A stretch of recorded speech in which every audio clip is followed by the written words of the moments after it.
मैं एक मुनव्वर राना है, वो माँ के ऊपर बहुत सारा उन्होंने लिखा है। मैं उन्हीं का एक 4-5 कविता सुना रहा हूँ। जी सर।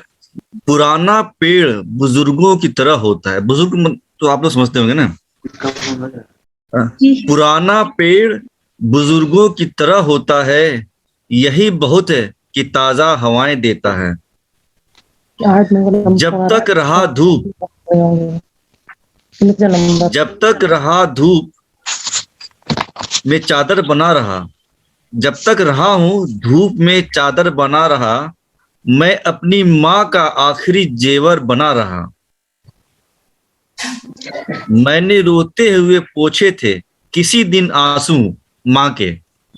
मैंने मतलब जो शायर जो है कह रहा है, जब मैं बच्चा था तो मैं नहीं, कहीं माँ का रोते हैं तो वो आंसू पोंछ लेते हैं, कोई बच्चे भी हैं, तो उनको वही कह रहा है कि मैंने रोते हुए पोंछे थे किसी दिन आंसू माँ के, मुद्दतों माँ ने नहीं धोया दुपट्टा अपना।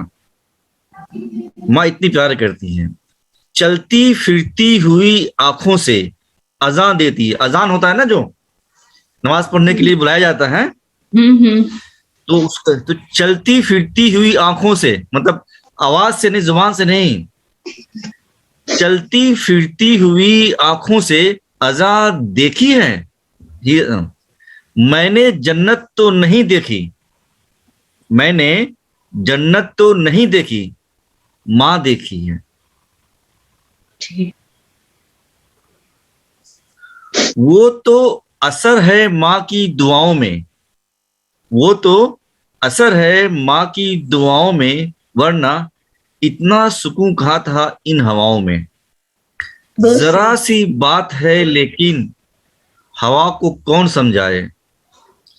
ये आज के बच्चे नहीं समझ पाएंगे। हम लोग के जमाने में जो ना माँ जो कि नहीं दिया जलता था, तो उस दिए की कालिक से काजल बनता था,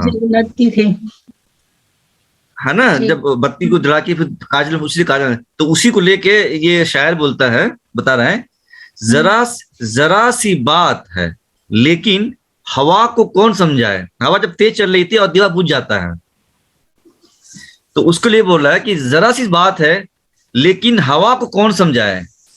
दिए से मेरी माँ मेरे लिए काजल बनाती हैं, निकलने ही नहीं देती है अश्कों को मेरी आंखें। अश्क माने आंसू। निकलने ही नहीं देती है अश्कों को मेरी आंखें, कि ये बच्चे हमेशा माँ की निगरानी में रहते हैं, है ना। माँ हमेशा देखती रहती है, कुछ भी तुरंत आंख से पूछ लेती हैं, हर चीज से बचाती हैं, हर चीज से बताती हैं। वही अगला उसी बारे में बोलता है वो, इस तरह मेरी गुनाह नहीं, जो हम लोग गलतियां करते हैं बचपन में, शरारतें करते हैं, गुनाहें करते हैं, है ना, तो उसको बोलते हैं, इस तरह मेरे गुनाहों को वो धो देती है। मतलब नहीं, कवर अप कर लेती है। आते हैं फिर पापा से बोलते नहीं इसने कुछ नहीं किया, गिर गया होगा, ऐसा होगा, उसी तरह इस तरह मेरे गुनाहों को वो धो देती है। माँ बहुत गुस्से में होती है तो रो देती है। अगर गुस्सा आता है तो कुछ कहती है, सिर्फ रो देती है, ये नहीं कि बच्चों को बददुआ दे दे, कुछ भी करते हैं, है ना। इस तरह मेरे गुनाहों को वो धो देती है। माँ बहुत गुस्से में होती है तो वो रो देती है। ये ऐसा कर्ज है, कर्ज मतलब उधार, ये ऐसा कर्ज है, ये ऐसा कर्ज है जो मैं अदा कर ही नहीं सकता। आई कैन नॉट पे बैक, है ना।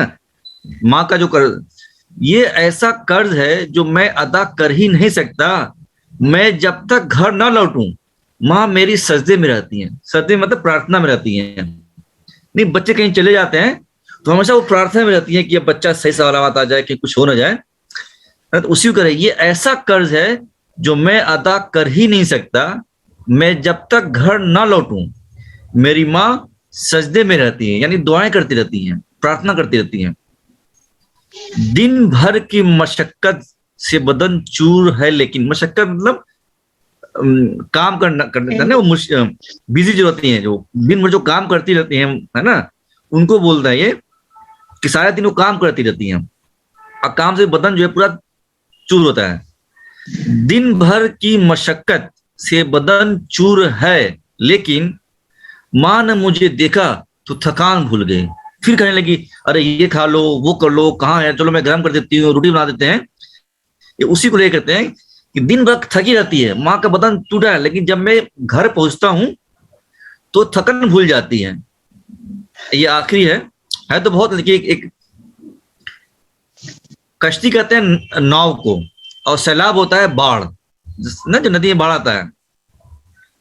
जब भी कश्ती मेरी सैलाब में आ जाती है, जब मेरी नाव जो है बाढ़ में डूबने लगती है, जब भी कश्ती मेरी सैलाब में आ जाती है, माँ दुआ करती हुई ख्वाब में आ जाती हैं।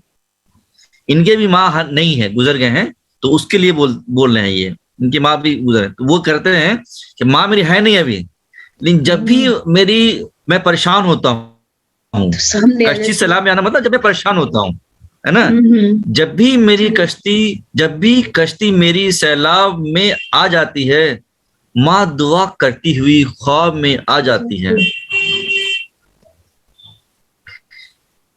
किसी को घर मिला, ये 3-4 भाई थे ये लोग जो लिखा है ना, तो उन्होंने कहा किसी को, जब बंटवारा होता है, घर आसपास हो जाता है ना, तो उसको लिए कहते हैं किसी को घर मिला हिस्से में, या कोई दुकान आई, किसी को घर मिला, किसी को दुकान आई, किसी को घर मिला हिस्से में या कोई दुकान आई, मैं घर में सबसे छोटा था, मेरे हिस्से में माँ आई।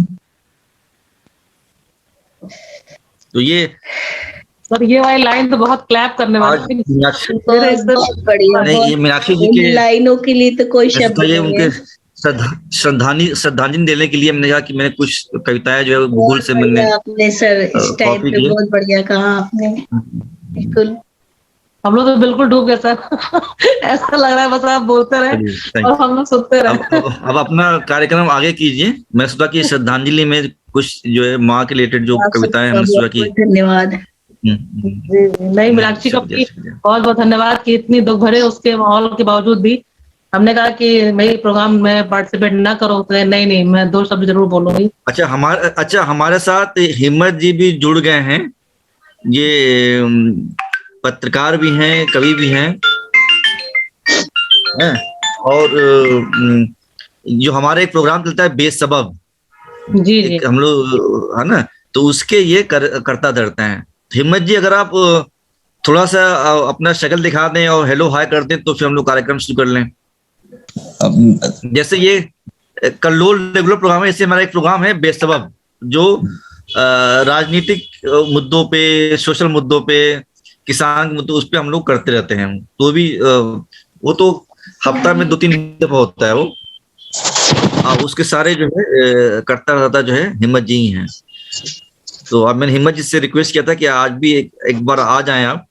जी। तो ये हिम्मत जी हैं। सभी जो भागीदार हैं, मैं तो सबसे पहले सबका मतलब आभार भी प्रकट करता हूं, और शायद ये कल्लोल की वजह से ही आज शाहीन भाई के साथ मैं जुड़ा हुआ हूं।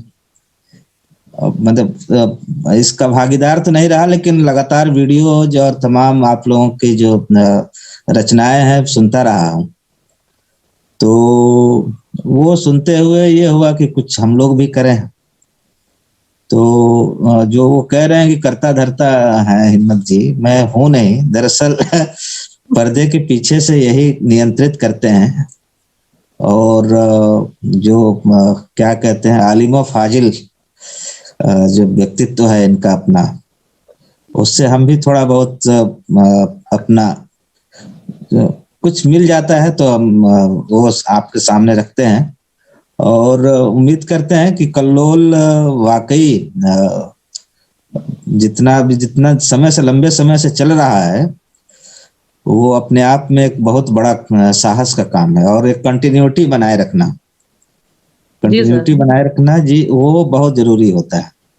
अदरवाइज लोग आते हैं, कुछ कुछ करके चले जाते हैं, कुछ दिनों के लिए उत्साह रहता है, फिर लेकिन बाद में देखता हूँ कि किस दूसरे दूसरे मसलों पे व्यस्त हो जाते हैं। और ये केवल और केवल शाहीन भाई का कमिटमेंट भी कहिए या जिद कहिए या जो भी कहिए, जो कहते हैं ना कि आले पे तो क्या बोलते हैं, दिया रखता है और हवा को, मैं थोड़ी देर के लिए काजल बन जाता तो क्या जाता बिगड़ता, इसलिए वो हवा को भी कोसती है माँ।